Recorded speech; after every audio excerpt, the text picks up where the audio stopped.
The missed call that changed everything. Episode 6: The Man Who Walked In From the Rain. On his first day at TechBridge Solutions, Daniel wore the same white shirt. He had washed it and ironed it at a pressing shop near the Medina Market, paying with part of his transport advance.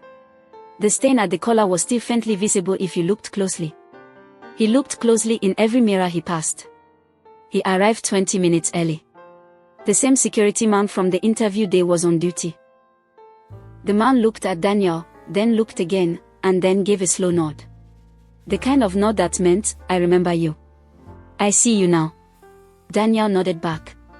Inside, he was introduced to his team, 5 developers, all around his age, sharp and casual, in the way of people who had never had to fight for the room they stood in. They showed him his workstation, gave him his login credentials, walked him through the tools. But Daniel noticed things. He noticed they spoke in shorthand, and inside jokes he wasn't part of yet.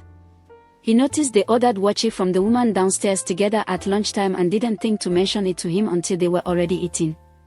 He noticed the small invisible fences of a team that already existed, into which he was now expected to fit. He didn't complain. He observed. He learned. In those first weeks, Daniel worked with a quiet, focused intensity that unsettled some of his colleagues. He came in earliest and stayed latest. Not to perform dedication, but because the work was the only thing that felt real. His mind was alive in a way it hadn't been in years. Every problem was solvable. Every challenge was familiar. He had been solving impossible problems with no resources for 2 years. Code was clean and predictable compared to life.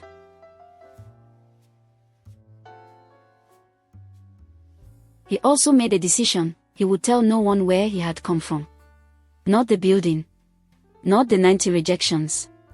People's pity was a different kind of cage, and he had no interest in living in it. At work, things began to shift. A month in, Abina assigned him to a critical internal project, a routing system for one of their biggest clients. She gave it to him quietly, without ceremony. "I think you'll understand this problem better than most," she said. He did. The solution he built was elegant, fast, and saved the client 40% in operational cost. People noticed. They always do, when something works that well. But not everyone was watching with admiration. Follow and comment and watch out for episode 7 to find out about the betrayal that was set to end the dream before it blossomed. Scoops and laughs. Follow, share, and comment.